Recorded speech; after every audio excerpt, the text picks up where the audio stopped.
ಕನ್ನಡ, ಮಲಯಾಳಂ, ತಮಿಳು, ತುಳು ಈ ಎಲ್ಲ ಭಾಷೆಯ ಶಬ್ದಗಳನ್ನು ಒಳಗೊಂಡ ಭಾಷೆ ಯಾವುದು? ಆಯ್ಕೆಗಳನ್ನು ನೋಡೋಣ. ಉರಳಿ, ಈರುಳ, ಕೊಡವ, ಬ್ಯಾರಿ.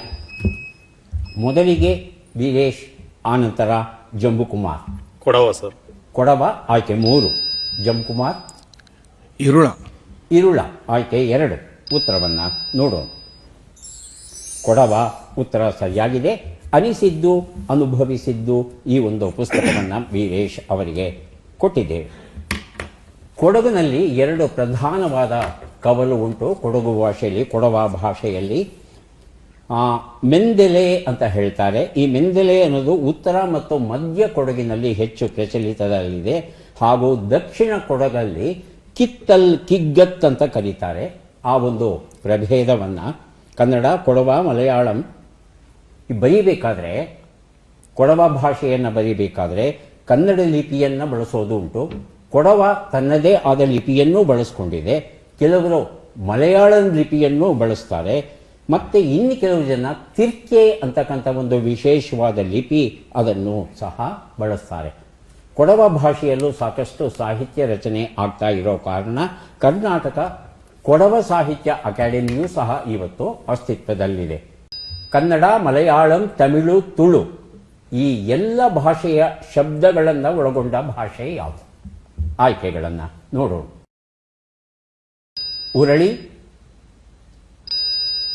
ಈರುಳ, ಕೊಡವ, ಬ್ಯಾರಿ.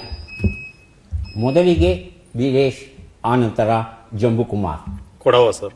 ಕೊಡವ ಆಯ್ಕೆ 3. ಜಂಬುಕುಮಾರ್. ಈರುಳ. ಈರುಳ ಆಯ್ಕೆ 2. ಉತ್ತರವನ್ನು ನೋಡೋಣ. ಕೊಡವ ಉತ್ತರ ಸರಿಯಾಗಿದೆ. ಅನಿಸಿದ್ದು, ಅನುಭವಿಸಿದ್ದು ಈ ಒಂದು ಪುಸ್ತಕವನ್ನು ವೀರೇಶ್ ಅವರಿಗೆ ಕೊಟ್ಟಿದ್ದೇವೆ. ಕೊಡಗಿನಲ್ಲಿ 2 ಪ್ರಧಾನವಾದ ಕವಲು ಉಂಟು. ಕೊಡಗು ಭಾಷೆಯಲ್ಲಿ, ಕೊಡವ ಭಾಷೆಯಲ್ಲಿ ಮೆಂದೆಲೆ ಅಂತ ಹೇಳ್ತಾರೆ. ಈ ಮೆಂದೆಲೆ ಅನ್ನೋದು ಉತ್ತರ ಮತ್ತು ಮಧ್ಯ ಕೊಡಗಿನಲ್ಲಿ ಹೆಚ್ಚು ಪ್ರಚಲಿತದಲ್ಲಿದೆ.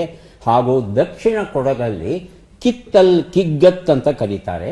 ಆ ಒಂದು ಪ್ರಭೇದವನ್ನು ಕನ್ನಡ, ಕೊಡವ, ಮಲಯಾಳಂ ಬರೀಬೇಕಾದ್ರೆ, ಕೊಡವ ಭಾಷೆಯನ್ನು ಬರೀಬೇಕಾದ್ರೆ ಕನ್ನಡ ಲಿಪಿಯನ್ನು ಬಳಸೋದು ಉಂಟು. ಕೊಡವ ತನ್ನದೇ ಆದ ಲಿಪಿಯನ್ನೂ ಬಳಸ್ಕೊಂಡಿದೆ. ಕೆಲವರು ಮಲಯಾಳಂ ಲಿಪಿಯನ್ನು ಬಳಸ್ತಾರೆ.